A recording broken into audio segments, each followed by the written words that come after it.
நீங்க உங்க மனைவிய ரொம்ப நேசிக்கிறீங்களோ அல்லது உங்கள் கணவரை ரொம்ப விரும்புறீங்களோ அப்படின்னா இந்த காணொளியை கட்டாயம் பாருங்கள். உங்கள் மனதை தொடும். நேத்துங்க நானு திருவல்லிக்கேணி பஸ் ஸ்டாண்ட்ல நின்னுகிட்டு இருந்தாங்க. என் பக்கத்துல ஒருத்தர் நின்னாரு. ஒரு 65-70 வயதிற்கும் வாழ்க்கையின் துன்பங்கள் துயரங்கள் அவர் முகத்திலே கோடுகளாக ஓடின. ரொம்ப சோர்வா இருந்தார். பஸ் வந்தது, ஏற போனாரு. ஒருத்தன் அவரு காலை மிதிச்சிட்டான், ரத்தம் கொட்டுது, ஏற முடியல, தடுமாறி கீழே விழுந்துட்டார். நான் அவரை தாங்கி அவர்கிட்ட சொன்னேன், எதிர்த்தா மாதிரி தாங்க ஆஸ்பத்திரி, வாங்க போய் ஒரு கட்டு போட்டுட்டு போயிடலாம் அப்படின்னு. அவரு சொன்னார், இல்லைங்க பரவாயில்ல, நான் வீட்டுக்கு போறேன்.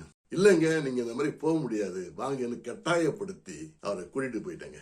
மருத்துவர் காயத்துக்கு மருந்து போட்டு கட்டு கட்டி ஒரு ஊசியும் போட்டார். ஊசி போட்டுவிட்டு சொன்னாரு, உடனே போயிடாதீங்க, வயசானவர், ஒரு 10 நிமிடம் அந்த ஷேர்ல உட்கார்ந்து இருக்கட்டும், அப்புறம் கூட்டிட்டு போங்க. நான் அவர்கிட்ட சொன்னேன், உட்காருங்கன்னு. அவரா, இல்லைங்க நான் வீட்டுக்கு போகணும், இந்த பாருங்க என் மனைவிக்காக இட்லி வாங்கி வச்சிருக்கேன், கொண்டு போய் கொடுக்கணுங்க அப்படின்னாரு. நான் சொன்னேன், ஒரு 10 நிமிஷம் தாமதமா போறதுனால ஒன்னும் ஆக போறது இல்லைங்க, நீங்க சொன்னா உங்க மனைவி புரிஞ்சுக்க போறாங்க அப்படின்னு. அதுக்கு அவரு சொன்னாரு, என் மனைவி புரிஞ்சுக்க மாட்டாங்க, அவ யாருன்னு அவளுக்கே தெரியாத அப்படின்னாரு. எனக்கு ஒண்ணும் புரியல, என்ன சொல்றீங்க அப்படின்னு சொன்னாரு.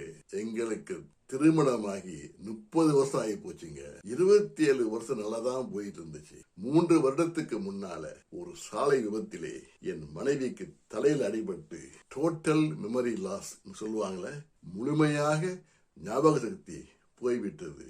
இப்ப அவ யாருன்னே அவளுக்கு தெரியாதுங்க அப்படின்னு. எனக்கு ஒரு மாதிரி ஆயிடுச்சு. கொஞ்சம் சுதாரிச்சுக்கிட்டு நான் சொன்னேன், சார் அவங்க யாருன்னு அவங்களுக்கே தெரியாதுன்னு சொல்றீங்க, நீங்க கொஞ்சம் தாமதமா போறது அவங்களுக்கு தெரியவா போகுது அப்படின்னு.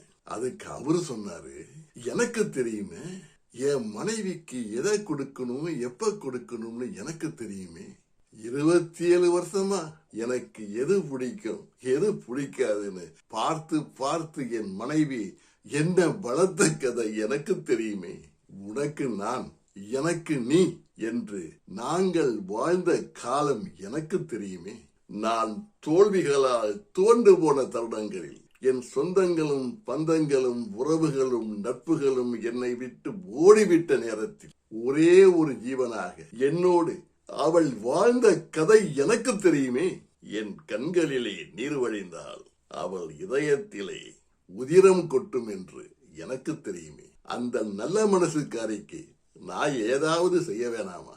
எல்லாத்தையுமே மறந்து நிக்கிற அவளுக்கு உன்னை மறக்காத ஒரே ஜீவனாக நான் இருக்கிறேன், உன்னை காக்கும் கரங்களாக நான் இருக்கிறேன் என்று நான் இருக்க வேண்டாமா? இப்படி அவர் சொன்னபோது நான் வியந்து போனேன். இதுவல்லவோ தாம்பத்தியம், இதுவல்லவோ இல்லற உணர்வு. ஒரு கணவனும் மனைவியும் வாழ்விலும் தாழ்விலும் இணைந்து இருப்பதுதான் இல்லறம் என்பார்கள். ஆனா அது அப்படி இல்லைங்க. அந்த இணைந்து இருக்கின்ற இல்லறத்திலே ஒரு ஜீவன் இருக்க வேண்டும், ஒரு உயிர்ப்பு இருக்க வேண்டும், இனம் புரியா தேடல் இருக்க வேண்டும். அப்படி இருந்தால்தான் அந்த தாம்பத்தியம் முழுமை பெறும், முதுமையிலும் கூட வரும். உன்னோடு நான் இருந்த ஒவ்வொரு மணித்துளியும் என் மரண படுக்கையிலும் மறக்காது கண்மணியே என்ற உணர்வும் வரும். மனைவி அமைவதெல்லாம் இறைவன் கொடுத்த வரம் என்பார்கள், கணவன் அமைவதும் அப்படித்தான். நன்றி.